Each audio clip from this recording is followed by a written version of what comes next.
Certaines de mes rencontres me mènent à penser que parfois, il est bien dommage que des personnes restent dans l'ombre. C'est pour cela que je vous propose Il mérite d'être connu, une chronique radiophonique proposée par la Nana Lambda, qui vous emmène aujourd'hui à la rencontre de Ludovic, 32 ans, double médaillé paralympique aux Jeux de Londres 2012 et Rio 2016. Tu es donc médaillé paralympique, ça veut donc dire que tu es porteur d'un handicap. Peux-tu nous dire lequel et comment c'est arrivé ? Donc moi j'ai perdu l'ensemble de ma jambe droite suite à un cancer du fémur quand j'avais 5 ans.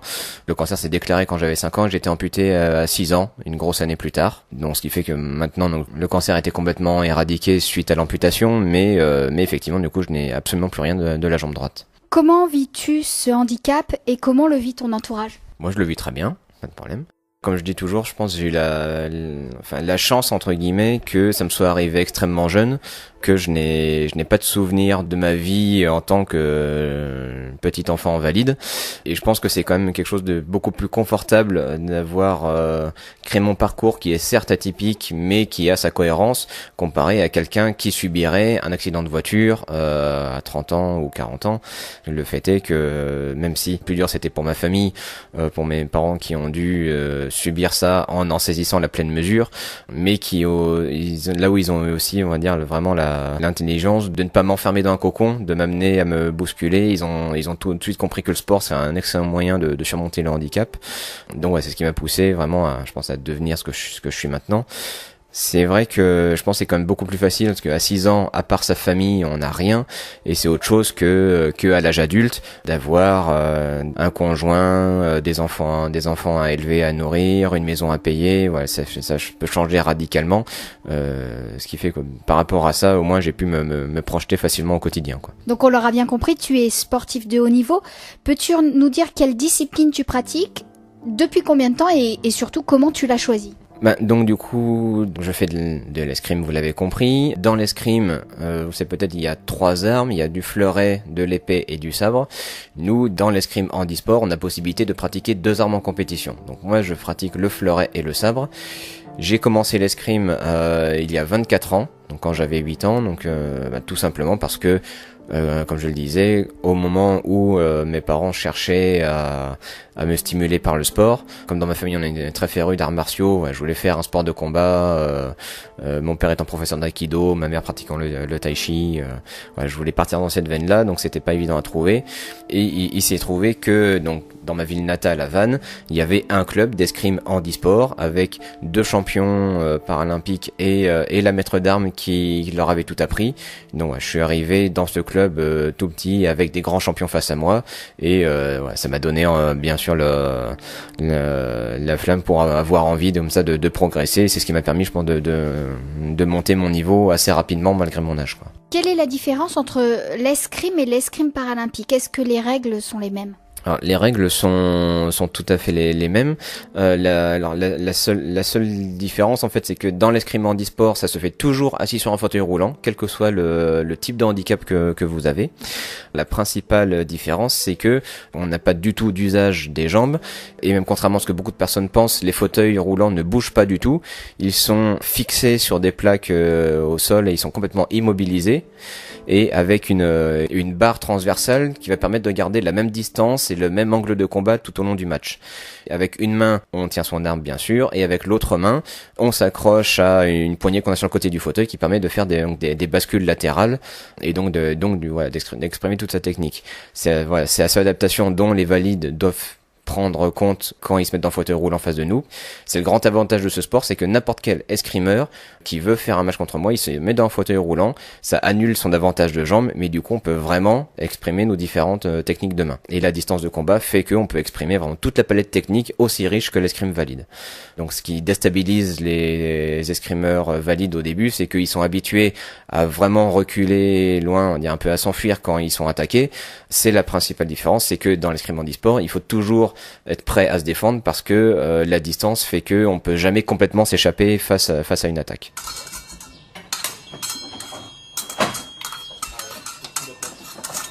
Tu nous l'as dit, tu as déjà participé aux Jeux paralympiques donc de Londres et de Rio, entre autres compétitions bien sûr.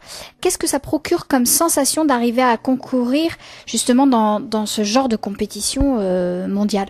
Moi je sais que Londres c'était mon rêve de gosse. Pendant plus de 15 ans, je me suis levé pratiquement tous les jours en me disant qu'un jour je serais dans ce stade et voir la flamme s'allumer. Donc ça a été effectivement une immense joie de pouvoir participer à cette cérémonie, de voir enfin mon rêve s'accomplir.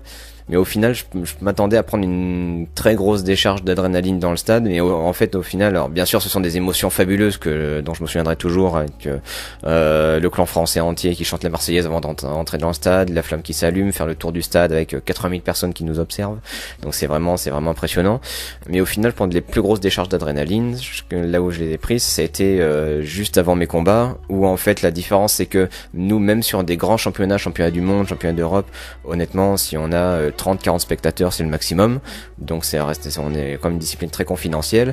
Et sauf qu'au jeu, on passe de 40 spectateurs à 4000. Donc c'est pas du tout pareil. Et les protocoles des jeux fait que, à la différence d'autres compétitions, avant chaque combat, environ un quart d'heure avant, on est isolé, ce qu'on appelle dans une chambre d'appel, où on est seul avec son adversaire et avec l'arbitre. On est coupé des coachs, coupé des copains. Donc c'est là qu'on prend la pleine mesure de ce qui se passe. C'est que des années et des années de pratique vont trouver leur apothéose dans les 10 minutes qui viennent. Est-ce que ça peut bien se passer, mal se passer, on peut pas savoir. C'est là que c'est vraiment très très prenant, quoi. On a bien compris que c'était beaucoup d'efforts.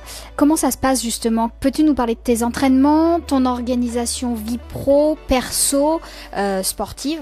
Tout simplement, donc effectivement, l'escrime, en tant qu'escrimeur, je suis complètement amateur. Je n'ai pas du tout de rémunération par mon activité sportive. Donc j'ai la chance de bénéficier d'une convention sportive auprès donc de la banque LCL, puisque donc je suis conseiller privé chez LCL à l'agence chamalière, et donc mon employeur me permet comme ça d'être mis à disposition pour mes déplacements, stages, compétitions, tout en me permettant du coup de conserver mon salaire, ce qui est vraiment un très bon équilibre, que ça me permet de partir sur un déplacement sans avoir à être inquiété sur comment payer les dépenses courantes du quotidien si jamais je suis absent pendant un moment, quoi. Et à côté de ça, sur l'entraînement, de toute façon c'est un entraînement qui est vraiment complet, hein. C'est complètement du haut niveau, avec bien sûr des entraînements techniques, d'escrime même, mais aussi de la préparation physique et de la préparation mentale, puisque du coup tous ces aspects sont à prendre en compte pour la performance. Ludovic Lemoine de montrer qu'il est le digne capitaine de cette équipe de France. Et il y a une médaille à la clé, les gars, il y a du bronze. Allez, il faut aller la chercher, cette médaille de bronze. Ludovic Lemoine. Allez, super offensif là, Ludo, qui va chercher très très loin cette touche. Alors est-ce que ça va marquer? Ça y est, les Français qui peuvent lever les bras, ça y est, elle est là, cette médaille de bronze. Et c'est une nouvelle médaille pour l'escrime française. Médaille de bronze pour Ludovic Lemoine. Maintenant, je vais te parler de la différence entre les Jeux olympiques, qui sont super connus, et les Jeux paralympiques. Comment vis-tu cette différence, toi, en tant que médaillé paralympique? Ce qu'on voit bien sûr, alors tout le monde nous dit ouais mais bon quand même les Jeux paralympiques c'est possible, ça devrait être plus médiatisé, le sport paralympique ça devrait être plus connu, le handisport. D'une part c'est vrai, mais d'un autre côté on voit vraiment une énorme progression médiatique ces dernières années en France. C'est vraiment une belle prise de conscience. Les médias se rendent compte que le public est tout à fait prêt et a envie de découvrir des images de handisport. Donc c'est vraiment très encourageant. J'ai pu vraiment le mesurer entre les Jeux rien qu'entre les Jeux de Londres et Rio, c'était un peu le jour et la nuit. Et la progression assez rapide. Pour les Jeux de Pékin 2008, il n'y avait eu que quelques minutes de résumé quotidien. Pour les Jeux de Londres 2012, donc mes premiers, France Télévisions a fait 15 heures de direct. Et pour Rio, France Télévisions a fait 100 heures de direct. Donc on a vraiment une progression considérable. Après, ce qu'on se rend compte aussi, c'est que en ayant vu les Jeux sur place, que ça soit Londres et Rio, moi j'ai toujours vu que des stades qui étaient archi remplis, avec du public qui était vraiment venu là pour découvrir des épreuves sportives, assister et vraiment encourager. J'ai très régulièrement vu des épreuves qui se jouaient à guichet fermé, alors même que le pays hôte n'était pas en train de jouer. Donc c'était vraiment un engouement du public très impressionnant. Voilà, en France, on est en train aussi de vraiment prendre ce bon chemin. Et je pense aussi que de ce côté-là, je suis très confiant dans le fait que je pense que les Jeux paralympiques de Paris 2024 seront aussi, à mon avis, une très belle vitrine et qu'il va y avoir un vrai engouement, je pense, auprès des Jeux de Paris qui sont à venir. Ben, je te remercie beaucoup pour cette interview et je te dis à très bientôt. Merci, à bientôt. En attendant de vous retrouver sur les ondes de Radio Coquelicot pour la chronique « Il mérite d'être connu », rejoignez-moi sur Facebook et Instagram et bien sûr sur mon blog lananalambda.fr.